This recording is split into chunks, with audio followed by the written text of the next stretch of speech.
Bunkai Strategies. Now the principle this time is to understand how we offset the limb. You see, if we've already made it so that we can obtain the limb, if we've already made it so that we can adhere and stick and bring that in, then the next thing is to look at what goes on with the limb. If this limb is bent, then I'm going to have a hard time getting any effect on it. I need to get that limb straight. So if it was a straight punch, that's easy because we just allow it to come through. But if it were a grab or a hook technique that was going to be pulling, then that can be a bit more of an issue. So I need to be able to keep my elbow in very close to me, because the more I try to pull like this with the elbow lifted, the harder it is.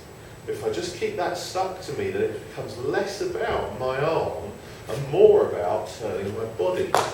Now when you turn your body, you're always going to have more strength than just the strength of this arm resisting.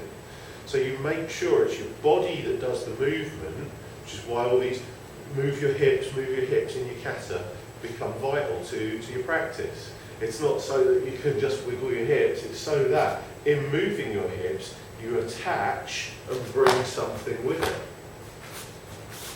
Once that goes on, we get the movement of the body's straightening out that arm, and that enables us to affect it. Now, setting the limb, A, you look for straight, then B, you look for a hyperextension. So hyperextending the limb can be done by simply pulling, but also by rotation against the joint.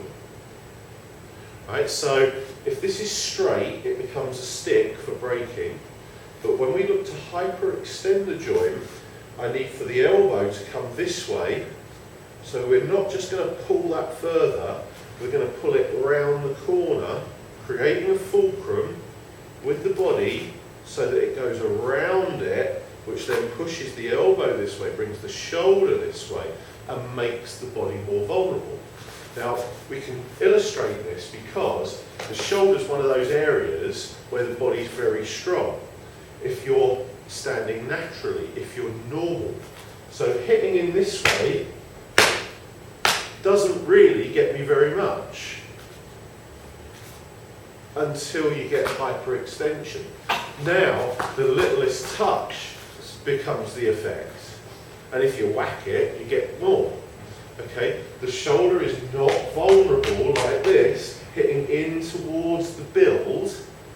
It becomes vulnerable when we go to here. So the patterns that we make in our forms create vulnerability as long as we're not going, getting all the things to work together gets us our effect. It locks if you want it to lock, it breaks if you go further than that. Okay, so this is about creating the vulnerability by the pulling action, and the pulling action isn't just straight, it's round the corner, which your kata tells you pretty much every time you do it.